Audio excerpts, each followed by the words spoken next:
Thank you again for joining us today. The webinar will now begin with our next slide.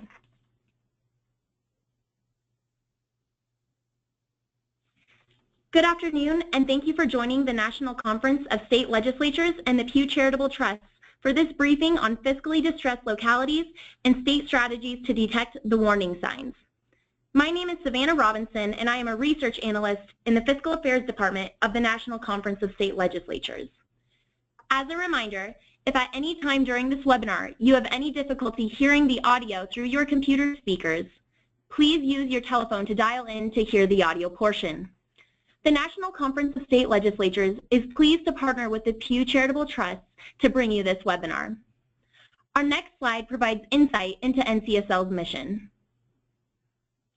In case you are not familiar with NCSL, we are a bipartisan organization that serves the legislators and staffs of the nation's 50 states, its commonwealths, and territories. NCSL provides a number of different services, including research, testimony, and opportunities for lawmakers to exchange ideas on pressing state policy issues. One of those opportunities involves our standing committees, which are listed in the next slide. The subject of fiscally distressed localities falls within the jurisdiction of the NCSL Budgets and Revenue Standing Committee. The NCSL Standing Committees provide a forum for the exchange of ideas, as well as a framework for legislators to create formal public policy positions for NCSL. The committees meet twice a year at the NCSL Legislative Summit and the NCSL Capitol Forum. For more information on these meetings or NCSL's activities and services to legislators and legislative staff, please visit our website at www.ncsl.org. And now I will turn the webinar over to Adrienne Liu at Pew to begin. Thanks, Savannah, and thanks to everyone for taking time out of your day to join us. Our presenters for today are shown on the screen, and I'll introduce them individually before they give their remarks. Again, my name is Adrienne Liu, and I'm a researcher on the state and local fiscal health team at the Pew Charitable Trust. Next slide. For those of you who aren't familiar with Pew, we're a nonpartisan, nonprofit research and advocacy organization working to improve public policy in a broad range of areas. For example, the state and local fiscal health team works with states in areas including tax incentive policies, rainy day funds, and debt management. I'm going to spend a few minutes going over some highlights from our current research on local fiscal distress, and then I'll introduce our two other speakers, after which we'll open up the floor for questions. We'll take questions at the end of the presentation. However, you can submit a question at any time by clicking on the control panel on the right side of your screen. Once you do so, enter your query in the questions box. Across the country, many local governments today are struggling with difficult financial challenges such as growing liabilities for pensions and retiree health benefits and deferred infrastructure costs.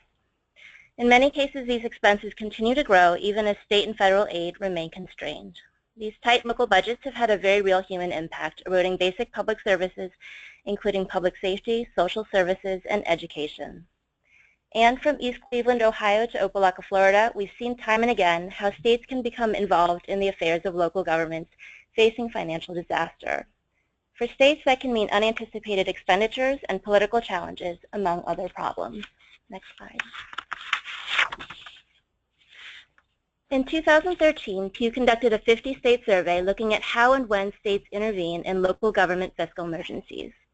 We examined which states have laws defining local fiscal distress, which states allow local governments to file for bankruptcy, and whether and how states actually intervene, which we defined as when states take over decision-making authority from local officials. This year, particularly in light of some recent prominent cases of fiscal distress, such as Detroit and Atlantic City, we decided to take a step back to learn more about how states learn about fiscal distress in their local governments. Next slide. In September, we released a new report examining states that actively and regularly review financial information from local governments, with the aim of either trying to detect fiscal distress or more generally assessing the fiscal condition of local governments. And by states that actively review financial information, we mean states that are proactively seeking this information, rather than just sitting back to see what pops up on their radar. Next slide. We looked at states that monitor any level of general purpose local government from the county below, including cities, counties, towns, and villages. We excluded school districts, which are typically treated very differently by states, and special purpose districts, such as fire districts. We examined state statutes and administrative code and reviewed state government websites, and then followed up by talking with officials in every state. To understand how local governments feel about how their states approach this issue, we also reached out to municipal and county leagues in every state. Now, intuitively, it might seem like states should be interested in keeping tabs on how their local governments are doing from a fiscal perspective. Fiscal distress in one community can have a negative impact on the fiscal health of other communities, or even the state itself. And credit rating agencies point out that states can often help localities without hurting their own fiscal health. But we learned, and this may not be a surprise to you, that while many states collect financial documents such as audits and budgets from their local governments, many don't make any effort to use those documents to try to detect distress. A few state officials even told us, yes, we collect those documents because we're required to by state law. And then when we asked them, what do you do with them, they said we put them in a file cabinet. We also heard numerous examples of states being taken by surprise when they learned very suddenly that a community was in fiscal crisis. For example, we heard from Utah state officials about how county commissioners from Tooele County literally walked into their offices one day a couple of years ago and said, we have 45 days of cash on hand, and we're not going to be able to make payroll for much longer. Next slide. So 3 key findings from our research. We found that 22 states meet our basic criteria for fiscal monitoring, and these are all of the dark teal states on the map. We deliberately cast a wide net, so this group includes states where monitoring is not required by state statute. It may only apply to counties or the largest cities, or where monitoring takes place infrequently. The 22 states range from those with minimal levels of monitoring to those with fairly robust and established systems, but we wanted to capture the spectrum of activities being undertaken by states. Of the 22 states, we classified 8 as early warning states, and these are the states on the map with the lines through them. These are states that both, 1, have a law defining fiscal distress for local governments, and 2, have a system designed to identify signs that a locality is headed toward fiscal distress. So for example, if a state defines fiscal distress as a local government defaulting on a debt payment, we ask, does the state have a system in place to identify indicators that might precede a missed debt payment? Next slide. Third, we found that states have very different approaches and attitudes toward monitoring local governments. For example, fiscal monitoring is handled by departments of revenue, treasury, finance, controller, auditor, and economic development, and in some states by units specifically dedicated to local government services. States also rely on a variety of different methods and indicators to identify distress using information found in audits, financial reports, and sometimes budgets. For those of you who are listening in on this, who are saying to yourself, this all sounds great, now how do we sign up? I'm going to talk about 4 key principles that states should keep in mind when designing or improving fiscal monitoring systems. Next slide. So first, detecting distress early can help local governments to address their fiscal problems before they become unmanageable. Many monitoring states assess financial information on an annual basis, looking at data from the previous fiscal year, which makes it very hard to predict distress. Only 8 states meet our criteria for early warning states. Nevada, for example, examines local government audits, budgets, and other financial statements each year, looking at 27 distinct indicators of fiscal distress. The state also approves proposed local tax rates, which is another opportunity to learn of worrisome trends. Next slide. Second, formal systems and processes that spell out how fiscal monitoring should work help to promote transparency, predictability, and consistency. For example, establishing specific indicators helps to ensure that monitoring happens consistently from one year to the next, no matter who is conducting the analysis. Codifying monitoring in statute also strengthens the state's commitment to both detecting fiscal distress and helping local governments, even in times of tight state budgets and through administration changes. Next slide. Third, good working relationships between state and local governments are critical. Although state oversight of local governments can naturally lead to a certain amount of tension, some states have succeeded in working with local governments in a cooperative manner so that local governments can view the state as partners and not as enforcers. Fiscal monitoring systems that are well designed and executed can serve as a mechanism for regular communication between levels of government. Next slide. And finally, states should undertake fiscal monitoring with the goal of avoiding state intervention. Intervention is costly for the state, typically not welcomed by local residents or officials, and very difficult to execute well. Instead, states should focus on helping local governments to get back on their feet in the short run and to achieve fiscal sustainability in the long run. States should develop a range of tools to help local governments, varying from those showing the earliest warning signs to those in mid-crisis. Among the options offered by states are providing technical assistance, working with local officials on their budgets, and providing training. Next slide. In conclusion, states take a broad variety of approaches to detecting local fiscal distress.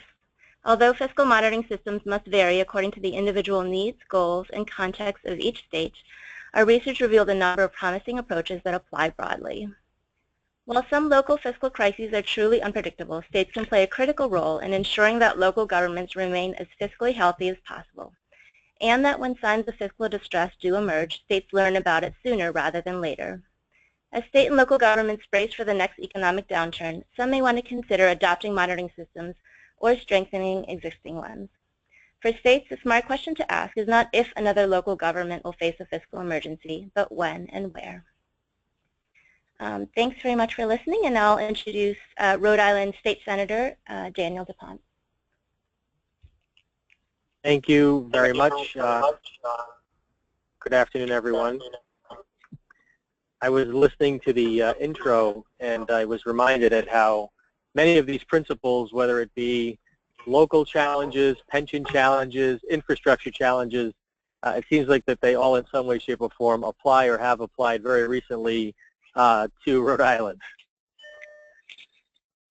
So the Fiscal Stability Act that was instituted several years ago, one thing that I want to mention before speaking specifically to that is that our Constitution has determined that for all intents and purposes that the state and the General Assembly is the state's school board or school committee. And so prior to the Fiscal Stability Act, there was a precedent for the state intervening in local government, and that happened to be with the municipality of Central Falls. It's a 1 square mile city, very densely populated, and socioeconomically very challenged. In 1992, I believe, the city was no longer able to support the school district financially, and it was incredibly challenged academically and performance-wise as well. And so the state, in essence, took the school system over, took over 98% of the expense and funding of the school system, and that set it on a pathway to today where the state is still running the school department, and the municipality, going back a few years, ended up going into a Chapter 9 bankruptcy. That became, or the Central Falls fiscal challenges became the impetus for the Fiscal Stability Act. It started with them being challenged in making their pension contributions, and then it became a very slippery slope from there.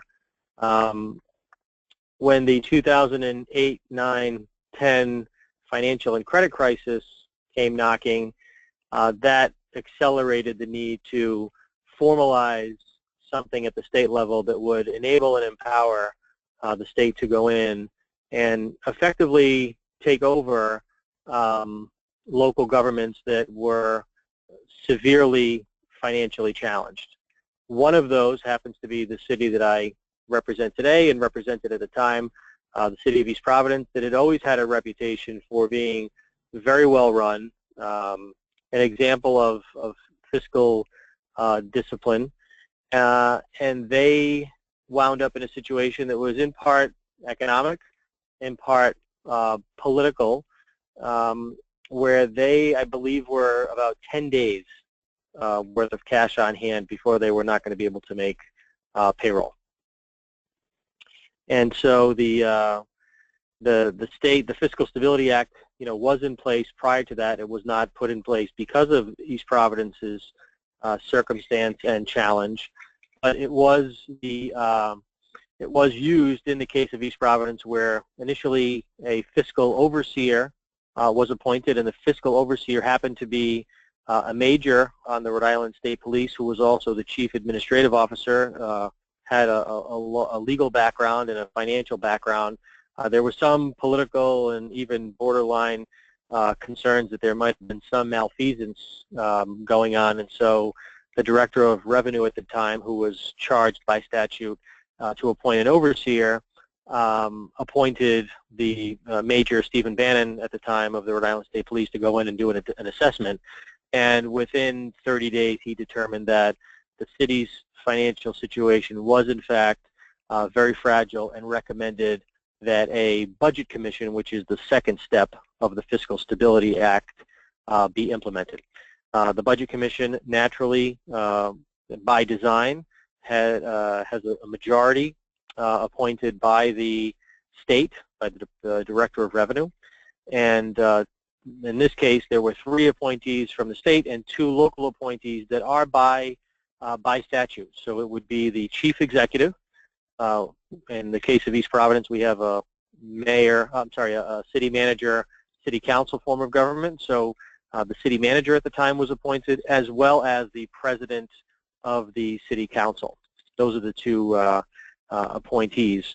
And they went through a very rigorous process to identify cost reductions of all sorts, from consolidation to a scheduled elimination of the homestead exemption, to consolidating the school department's physical space into City Hall that had some excess space. So there were really, it was not an easy time here in the city of East Providence by any means. And again, part of it was a political challenge, probably more so than a financial challenge. And the added flavor of that was that the chair of the Budget Commission that was appointed was a former or recently retired House Fiscal Advisor who had a reputation of being, has a reputation of being incredibly detail-oriented from a budgeting perspective, and made no bones about being tough at all times, or at least when he had to be. And so they were able to really work hard to get things under control. Some of the things were very politically sensitive. For example, eliminating middle school sports. East Providence is a community of approximately 49,000 residents, and while it's a substantial number in Rhode Island terms for the size of the municipality, it does have a very small town feeling. And so multiple generations of people, of families have lived here. The school system is one that everyone is very proud of. And so to, save or to eliminate, middle school sports, to save $106,000, was a big deal, and it actually caused a nonprofit to start up that was called Project 106 to symbolize the $106,000 that they were looking to save. And from our perspective politically, myself at the time, or just chair of the Senate Finance Committee, my counterpart in the House, the chair of the House Finance Committee, also from the city of East Providence. So we were not looked at very positively, because there was this impression that we, in our respective positions, could just somehow, write a check from the state and make all of these challenges go away, which was not possible, obviously. The good part with respect to the Fiscal Stability Act was the Budget Commission was able to make enough progress where a receivership, full-blown receivership, and then bankruptcy was not necessary. The city of Central Falls that I mentioned at the beginning of my presentation did in fact go to a full-blown bankruptcy from retirees seeing their pensions cut by 50% to no longer having funds available for some infrastructure investments that were very much in need. So they really ended up in a much more difficult situation than East Providence did. But the challenge with something like this, and the Stability Act requires that the state reappoint a fiscal overseer or fiscal advisor for a period of 5 years after a budget commission leaves. The challenge is to have the municipality, hold the line, if you would, on the tough decisions that were made by the Budget Commission. So, as an example, the Budget Commission had a 15-year elimination of the homestead exemption The homestead exemption was 15% reduction in property taxes for owner-occupied residences, and that was scheduled to be phased out 1% per year over 15 years. Once the Budget Commission left and a new council was elected and a new manager put in place and the financial situation significantly improved, that was one of the first things to be frozen. So the exemption was dropped, well, basically the elimination stopped at 13%. So folks in effect lost 2% of the exemption benefit, and has been frozen, and there's been some talk about reinstituting it back to the 15%. So the challenge is to maintain that discipline once a Budget Commission leaves, and while the appointee, the fiscal advisor or fiscal overseer, after a Budget Commission leaves, is appointed by the Director of Revenue, they are spending almost all of their time in City Hall. And so human nature being what it is, they develop relationships and become somewhat sympathetic to going native, as they say. And that's also a reality that becomes a challenge to deal with. So that's a synopsis, if you would, of our experience here in East Providence and the Fiscal Stability Act as it relates to what we experienced here. And at the end of the presentation, I'm certainly looking forward to answering any specific questions that anyone might have. Thanks very much, Senator. And our next speaker is Terry Rubal. She's the Deputy Executive Director of the Local Government Services Division in the Nevada Department of Taxation. Ms. Rubal started her career with the Nevada Department of Taxation in 1997 as the supervisor of the Centrally Assessed Property Section before becoming chief of the old Division of Assessment Standards in 2001, now known as the Division of Local Government Services. She was promoted to Deputy Executive Director of the department in 2013. Previous to her employment in Nevada, she was twice elected the assessor of Crook County, Wyoming, before receiving a gubernatorial appointment to the Wyoming State Board of Equalization from 1991 to 1997. The Division of Local Government Services in Nevada has 6 sections, including the Local Government Finance section, which performs oversight work with local government officials to ensure the financial health of 266 local governments in Nevada is maintained. Ms. Rubal will give a brief history of Nevada's Monitoring and Technical Assistance Program for municipalities. She played a central role in the state adopting legislation in 2015 to create a new category of assistance for struggling municipalities known as Fiscal Watch. Thank you, Adrienne. It's my pleasure to be here today and to be able to share some of Nevada's experiences in monitoring the financial health of Nevada's local governments. Next slide, please. Nevada does not allow its local governments to pursue bankruptcy when they are insolvent. Instead, the state has created a process that is akin to receivership, which we call being in a state of severe financial emergency. 3 state bodies are involved in determining whether to invoke severe financial emergency, and they are the Department of Taxation, which does on-the-ground monitoring of local governments and makes recommendations to the Committee on Local Government Finance, which we call CLGF. CLGF is comprised of 11 financial professionals from local government around the state, including cities, counties, and school districts, as well as representatives of the State Board of Accountancy. CLGF has the initial authority to recommend whether a local government should be placed into severe financial emergency. The recommendations of CLGF are then considered by the Nevada Tax Commission, which is the body that issues the orders for takeover and management by the Department of Taxation of a local government that is found to be in severe financial emergency. Now, a condition of severe financial emergency has been declared 4 times since 1995 and has included a hospital district, a school district, a city, and a county. The school district and the county survived to see better days, but the city lost its charter and became a town under the authority of Nye County. And the hospital was sold to private interests, and ultimately that hospital district was dissolved. The original severe financial emergency statutes came about in 1995 because the White Pine County School District found itself in serious financial trouble, and there were few processes in place at the time to provide assistance or oversight.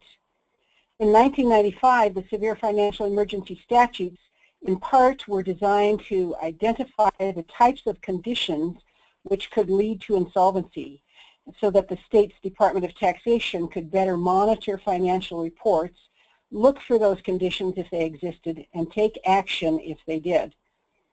The statutes created a process for determining whether a local government was in distress and allow the local government to create a plan to extricate itself, and that was subject to state oversight.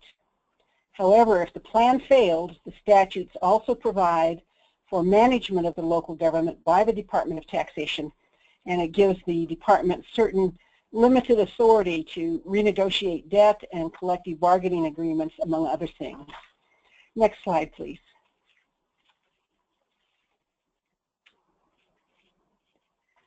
Next slide, please. Thank you. In 2015, the Severe Financial Emergency Statutes were tweaked to beef up the authority of the department after severe financial emergency was declared, and also to introduce the concept of Fiscal Watch. The Fiscal Watch process was a refinement of the previously existing Technical Financial Assistance Program, which I'll explain next.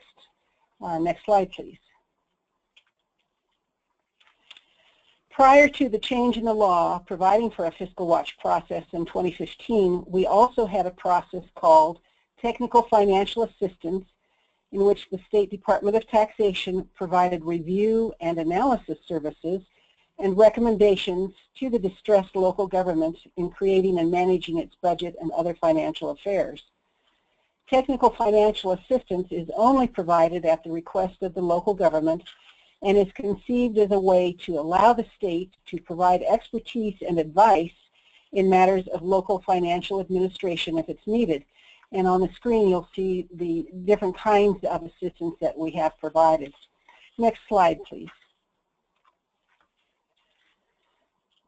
Once the department has completed its review, we are better able to design options for the local government's consideration, and we, we make recommendations for an action plan.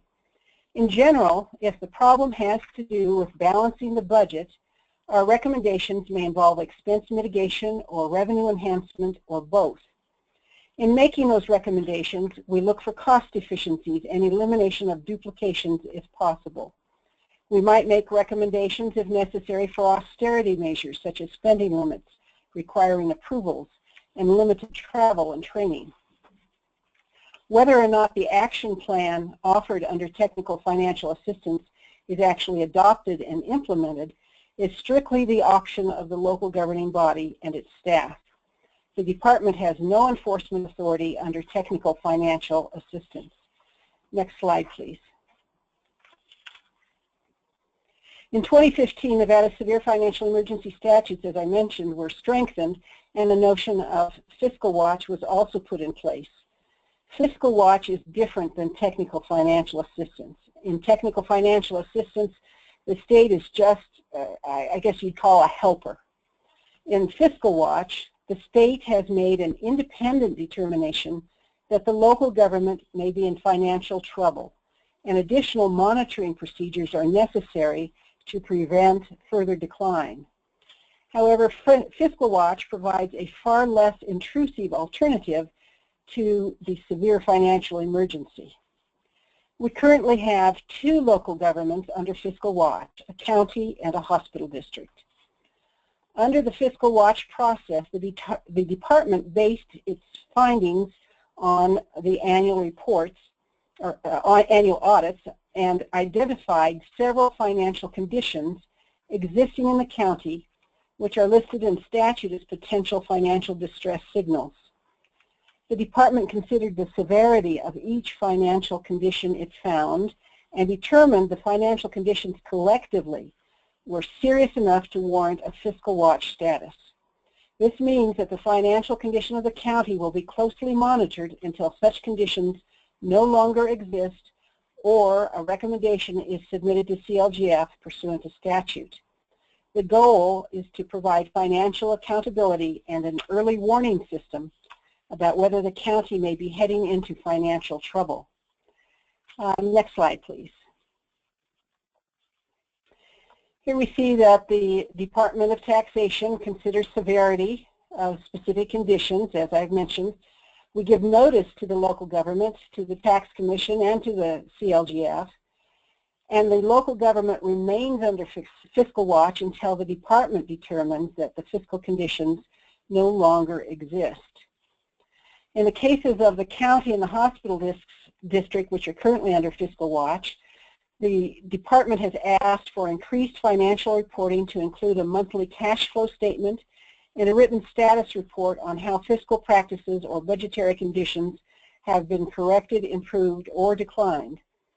A representative of the county's financial staff is asked to appear periodically at meetings of CLGF to give an update on the status of the financial condition of the county. But it's also important to understand that a Fiscal Watch does not place the county under state control. It's simply a way to monitor financial conditions so that the county, the department, CLGF, and the Tax Commission may timely address conditions should they worsen over time. In addition to the formally noticed Fiscal Watch process we now have, we also have an informal monitoring process in which the department invites the local government to give a report to the Committee on Local Government Finance on the status of its financial affairs. Over time, we have invited several entities to make appearances at a CLGF hearing. For instance, we had a rural hospital district that appeared before CLGF for 7 years, but finally emerged from its distressed status.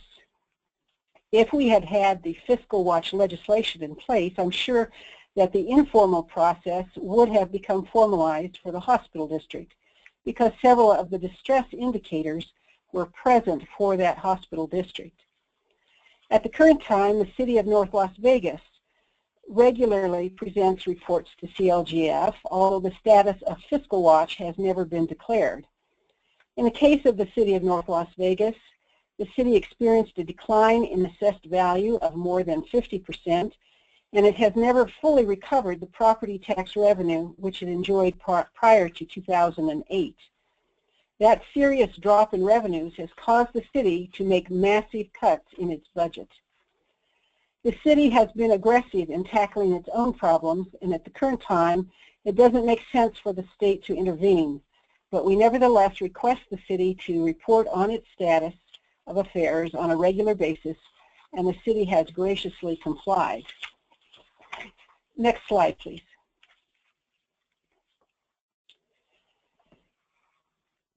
The question is when do we activate Fiscal Watch? And the process is designed to first determine whether the local government meets certain measures which imply that a serious financial condition exists, and then to determine how severe that financial condition is.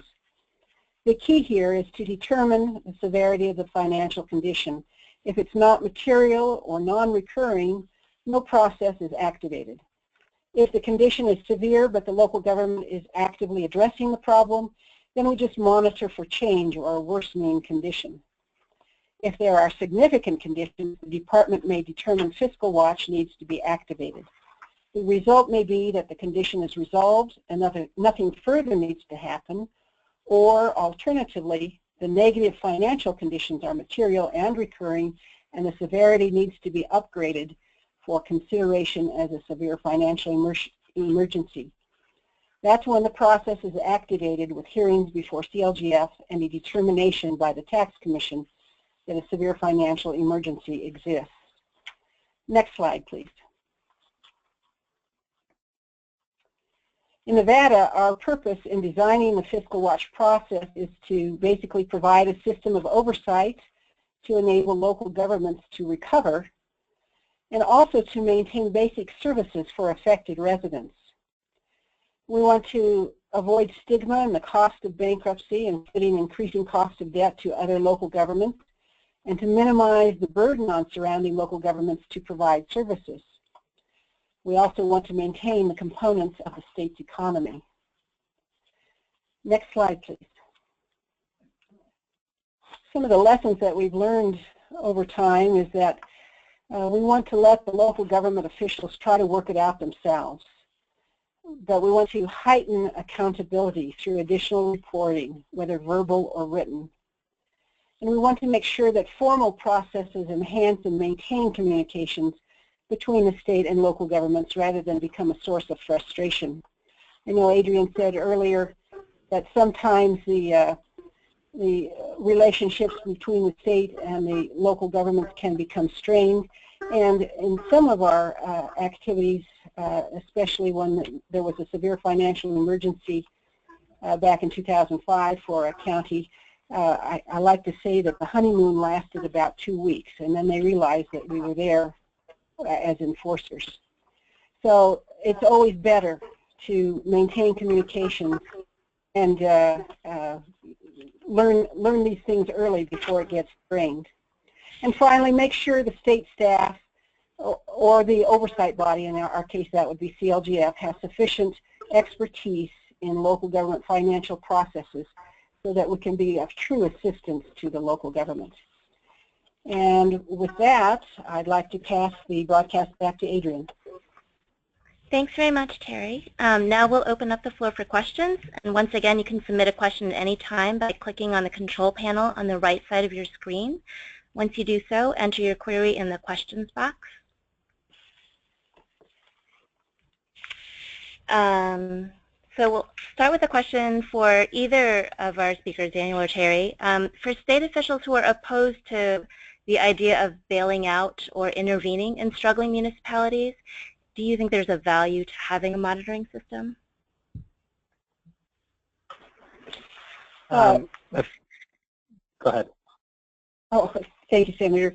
Yes, I was just going to say yes, it's of great value because we all live in the same state, and whenever a local government is in distress, that can cause ripple effects on other local governments, and so it's to our advantage to learn about these problems early and give them a hand up so it doesn't spread to other communities. Yeah, I would just add, I mentioned earlier in my statements, I mean, no one should be naive in thinking that there's not a significant element of, politics per se when these things happen. So if you get a community, for example, that, gets into trouble, and, one of the places that the community will start asking questions is to their respective legislators that represent them, in the state legislature. And when there's talk of, state involvement, and that, happened in our case here, it's important to get the facts out. It was not commonly known that the city of East Providence only had 10 days worth of cash on hand to make their payroll. So when municipal employees were upset that the state was talking about coming in and quote-unquote taking over, no one told them that they may not get paid in 2 weeks if there was not some intervention. So it helps from the perspective of at least putting the facts out there, and then let folks make a decision as to whether or not they agree or have a problem with it. But the natural pressure that arrives at the state level is to the legislators that represent that particular municipality, and having information that they can take back to their constituents to explain why certain things are happening with facts and data is incredibly valuable. Okay, thank you. We have a question for Terry. What specific financial metrics were monitored and caused the Nevada locality to get on the Fiscal Watch list, and how do you deal with a lag? Thank you for the question. We fortunately have several early warning signs and statutes that there's 27 conditions that we look at, including whether there are, an audit would show that there's an unlawful expenditure of money, or if the local government has incurred debt beyond its ability to pay. There are all sorts of signs that would require further inquiry to see if it's really a material condition. And if we find that those conditions seem to be recurring, and that's basically how we got the county under Fiscal Watch this last year, was that we had a couple of audits in a row that basically showed that the same problems were recurring, and that's why we decided that a Fiscal Watch would be appropriate.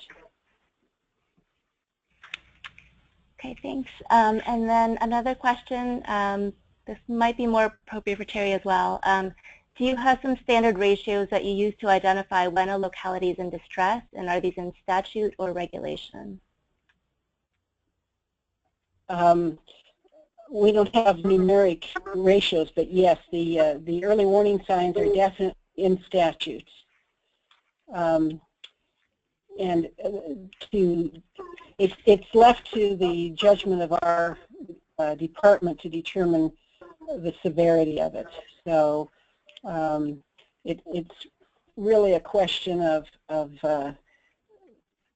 the total overall picture, whether it's affecting the delivery of services, and whether it's happening again and again.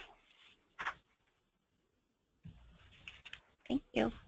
And then a question for Senator Ponte. Can you talk a little bit about instances where municipalities have voluntarily sought help from the state, such as West Warwick, and what does it take for the state to establish a cooperative relationship to make these kinds of conversations possible?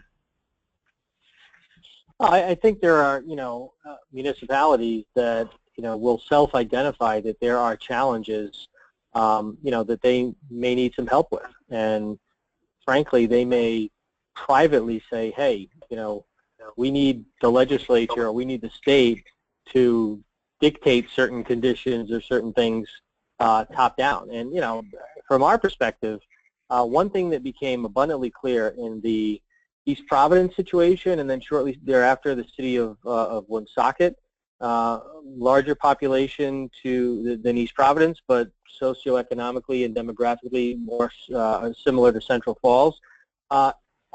It was incredibly challenging, and it remains incredibly challenging to find folks that are able, willing, and have the background to serve as commissioners on a budget commission.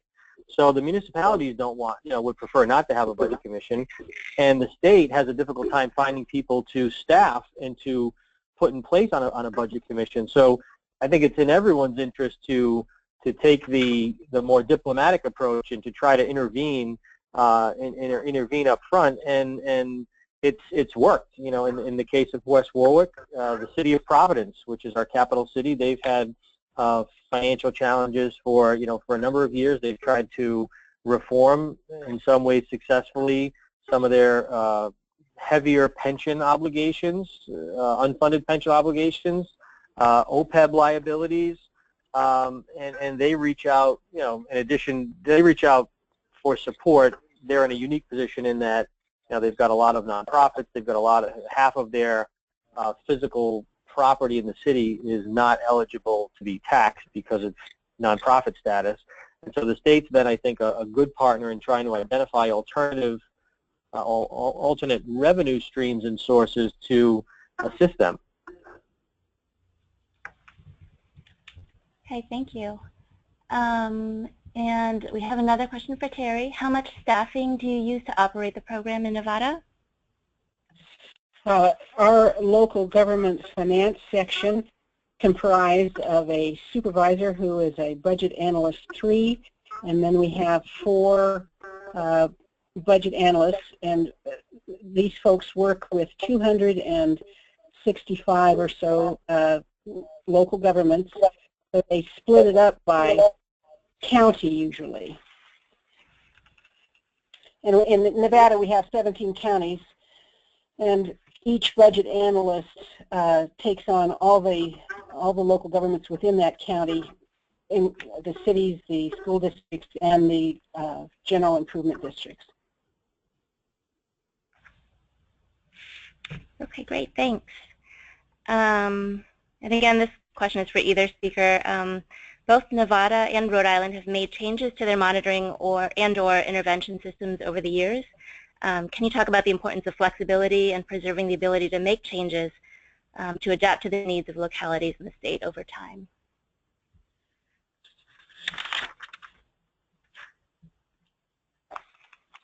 Well, I'll try to address that. Yes, I think it is important to be flexible. I think we haven't changed our statutes all that much since they were first introduced in 1995.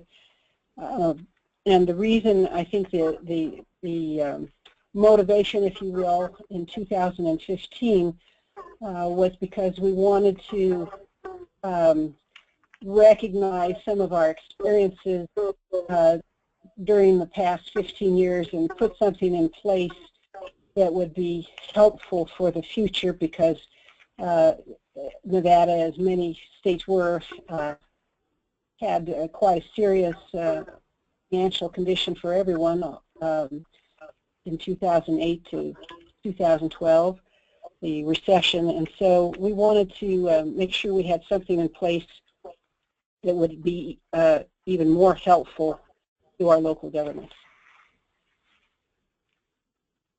Great, thanks. Senator Ponte, did you want to add anything to that? Yes, I think that flexibility is imperative, just because at all levels, circumstances can change, needs can change.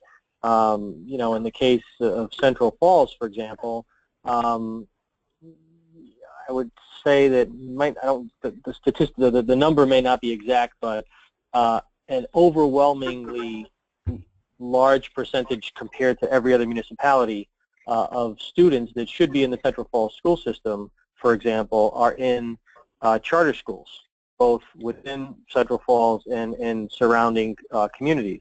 And so we now have the conversation, and it happened this week with a colleague, how much longer is the state going to continue to foot almost the entire bill for the Central Falls, school department?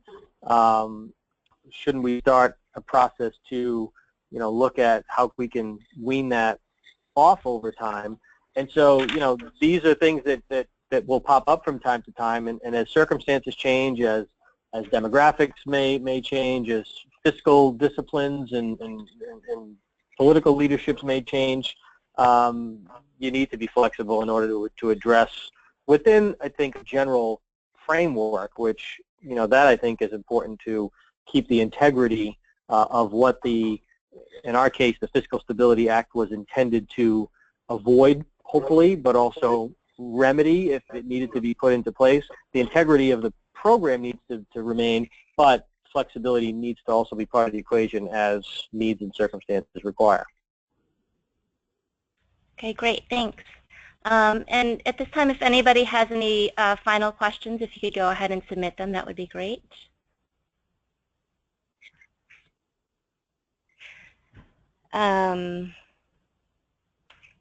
Again, a question for either speaker. Do you feel that the monitoring systems that are currently in place in your states are detecting distress early enough to make a difference?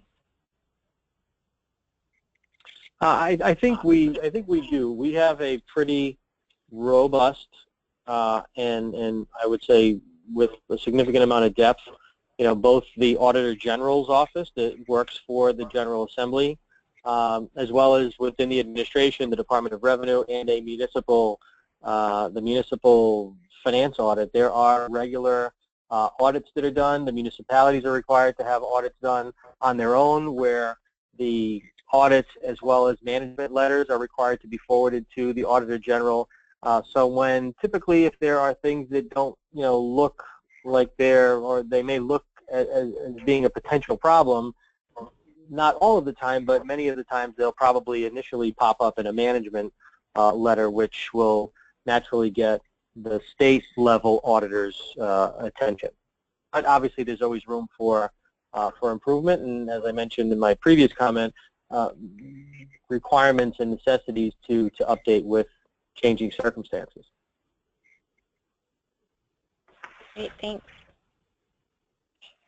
Terry, and I would just add that, yes, I think we've got a pretty solid system in place for looking at financial conditions at an early stage, and the fact that we have our Committee on Local Government Finance that meets regularly, and we're able to invite local governments in that it may look like they have a problem. It seems like that really helps when they're asked to come, and then they become very accountable with it. And our group of 11 financial experts, as well as the department, are able to address their problems and maybe help them and give them ideas. Thank you. So I think we don't have any other questions. So if Senator Ponte, do you have any final remarks you'd like to? No, I would just like to once again thank you for the invitation to participate. If we can be a resource, whether it's within our Senate Fiscal Office, our Auditor General's Office, or the Municipal Finance Office within the Department of Revenue, within the Executive Branch, feel free to please, reach out to us, and we're more than happy to share whatever we have in terms of materials, experience, and be as helpful as possible. Thank you. And Terry, any final words? Well, again, thank you for the opportunity to participate. I agree with the Senator that this has been a good experience to share information, and if anyone out there wants to talk more about what our early warning signs are or how we've addressed problems, we're certainly available to address their questions. Okay, great. Thank you very much. Thanks very much for joining us today, and thanks to our speakers. I know I learned a lot today, and I hope everyone out there has as well. And then now I'll turn things back over to Savannah at NCSL. Thank you, Adrienne. This brings us to the conclusion of this webinar. If you have any questions, please feel free to contact NCSL. Our contact information is listed on the screen. This webinar is being recorded and will be archived on the NCSL website in the next few days. Also, viewers will have the option to fill out a survey with their thoughts at the end of the webinar, and we'd very much appreciate your feedback. And lastly, thank you very much for your interest and participation today.